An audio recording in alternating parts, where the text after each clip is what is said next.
नमस्ते दोस्तों, स्वागत है आपका लर्निंग लैंड पर, जहां हम दिलचस्प तथ्यों और अनोखी जानकारियों की गहराई में उतरते हैं।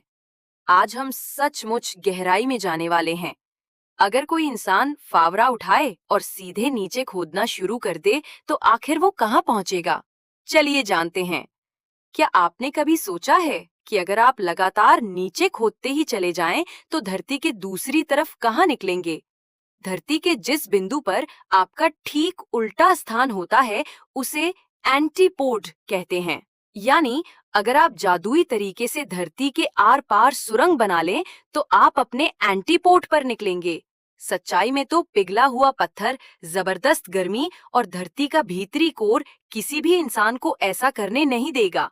लेकिन कल्पना करना मजेदार है।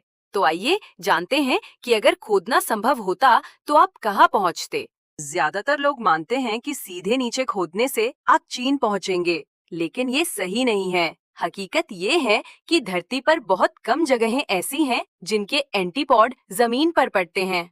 ज्यादातर बार आप समंदर में ही निकलेंगे।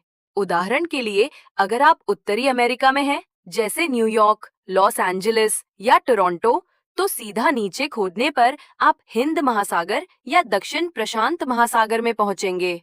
अगर आप दक्षिण अमेरिका के अर्जेंटीना या चिली में हैं, तो आप चीन या उसके आसपास के हिस्सों तक पहुंच सकते हैं। स्पेन या पुर्तगाल से खोदने पर आप प्रशांत महासागर में न्यूजीलैंड के पास निकलेंगे, और भारत से सुरंग बनाने पर भी आपकी यात्रा सीधे प्रशांत महासागर में ही खत्म होगी। दिलचस्प बात यह है कि न्यूजीलैंड धरती के उन कुछ गिने चुने स्थानों में से एक है जिसका एंटीपॉड किसी और जमीन पर पड़ता है, स्पेन। मजेदार तथ्य ये है कि धरती की केवल लगभग 15% जमीन का एंटीपॉड किसी और जमीन पर पड़ता है, बाकी सब महासागर ही हैं। तो संभावना ज्यादा यही है कि आपकी सुरंग यात्रा पानी में जाकर खत्म होगी। तो अगली बार जब कोई कहे कि नीचे खोदोगे तो चीन पहुंच जाओगे, आप उन्हें बता सकते हैं कि असली जवाब है, ये पूरी तरह इस बात पर निर्भर करता है कि आप कहां से शुरू कर रहे हैं। तो दोस्तों, यही था आज का सफर धरती के आर पार।